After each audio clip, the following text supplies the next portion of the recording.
All right, look, do you like Doritos and you like Pringles? Well, guess what? If you put them together, you get a rotary engine. One of the most fascinating engineering marvels of internal combustion engines. However, the Mazda RX-8 is not seen that way. It gets a ton of hate due to severe unreliability issues. It's being seen as very much a hated or forgotten car. And for today's video, we're gonna drive this beauty of an RX-8 and tell you all about it and why I think the RX-8 deserves a second chance in car culture.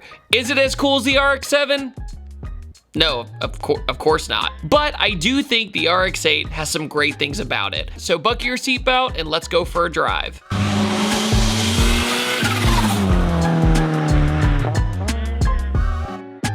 Hello and welcome to the Mazda RX-8. The Mazda RX-8, I'm not gonna lie to you, I might have a little bit of a soft spot for. And you're probably surprised about that, because with all the car reviews that I do, I always talk about reliability and things of that nature. The RX-8 typically does not check that box. But today, we're in my first ever modified RX-8 review, and it's got a whole bunch of goodies on it. This car's build has an amazing story. This is a second owner car, and pretty much everything with this thing was the owner's first rotary, first car he's ever wrapped by himself, first car he's ever put over fenders on. You name it, he did it all himself and in his garage. It's got a Lions V1 over fender kit. It's got D2 air struts with airlift, Shine Auto side skirts, Cybon carbon front lip, Inovia forged 3-piece Titan wheels with 18 by 9.5 minus 25 and 18 by 10.5 minus 30. A Greddy SP exhaust, catless mid pipe, and it's got the Apex Seal support kit. So, oh, sick, rubbing. Why does the Mazda RX-8 get a bad rep? Well, one thing is for sure, the unreliability. That is mostly because of the notorious Apex Seals. But I want to tell you a small story about that. I knew a guy named Michael back in Virginia when I used to live there. He had an RX-8, and I had never seen a man so mean to a car. He off-roaded it, he basically jumped it, he kept it at 9,000 RPM all the time. And you know what? It pretty much didn't break. This car is one of those cars where if you don't drive it properly, it's going to break. Like, there's no ifs, ands, or buts. Also, they flood extremely easily. So say you need to park your RX-8, and then you just go, you know what, I don't like that parking spot, so you know what, I'm just gonna move it to another one. If you turn on the RX-8 and then pretty much immediately turn it back off, the engine floods most of the time. But the RX-8 has a very similar chassis to the NC Miata, which means one thing: it handles incredibly well. The RX-8 on a back road at full tilt is a fantastic car.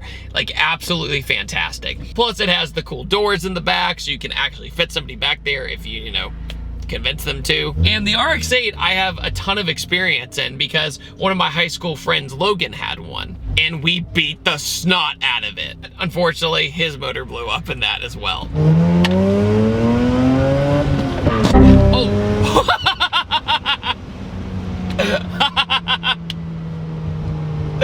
Dude, I shifted so hard into second that my seat went back. Holy shit. Let's try that again. I'll gangster lean it the best I can. Oh yeah. 9,000! It's a very fun car to drive. It doesn't have a lot of torque, but that's kind of what makes it fun. If you were to put me in the FRS, I'd be like, oh my God, this thing needs more torque. With the RX-8, that's what is fun about it. You have to work for it.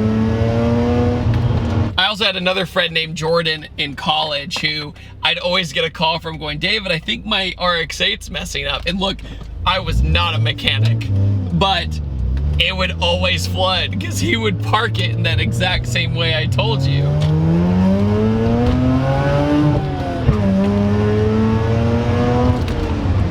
Yes! Also, this grabber blue type color looks very good on this, and a big part of that is that the RX-8 had one thing against it as well. Okay, a lot of things against it, but another thing that was against it was how much freaking chrome was on it. There was so much chrome on the RX-8. It looked so tacky, especially on my buddy Logan's car, which was yellow. So if you just did a chrome delete on it, it looked a million times better. And plus the RX-8 compared to the RX-7, it lives in the shadow, right? It absolutely lives in the shadow. It just doesn't have the same legacy. And what's funny is the RX-7's rotary engine typically was more reliable than the RX-8's, which is crazy.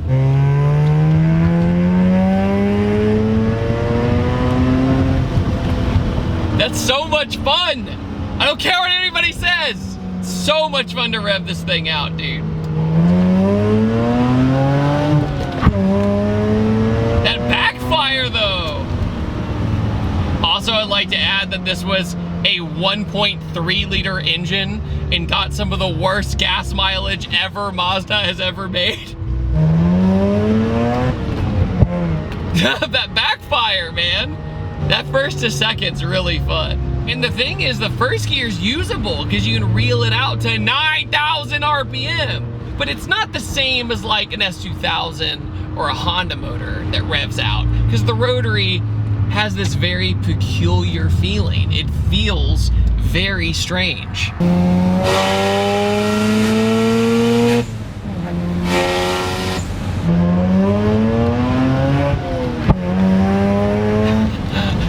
It's usable. You can use it everywhere. That's what's so fun about it.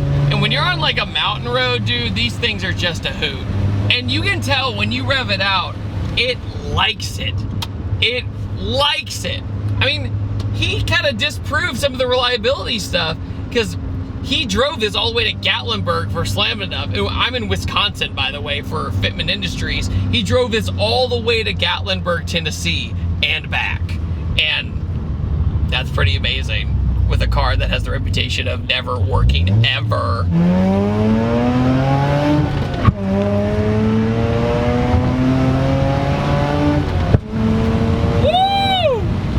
Dude, that 2.3 is so fun.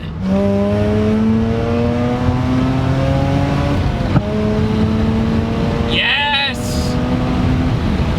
See, like during this video, I could just do pull after pull after pull because I know the car likes it. And when you rev a rotary out, there's nothing like it. You have to completely understand why people get absolutely hooked to rotary engines, because of the way they come on and how smooth they feel. They feel like butter. This car is so much fun to drive. Also, another thing with the RX-8 you'll notice is that there's triangles everywhere. The shifter looks like a triangle. Parts of the diffuser look like a triangle. Even the e-brake has a semi-triangular shape. They're absolutely everywhere, but it's kind of a funny theme in these things for sure. Yeah, but after all that, temperatures are good, everything's good. And when you pop the hood of the RX-8, the thing about the rotary engine in the RX-8 is that it literally feels like there's not an engine even there. It is such a lightweight engine that there's no front heaviness whatsoever. Like, it feels like you're just driving a chassis. And that's what's really great about it when you do corners and everything else. I think if somebody can really figure out how to make these reliable, these would be amazing sports cars for a lot of people on a budget. And the issue is, they're not.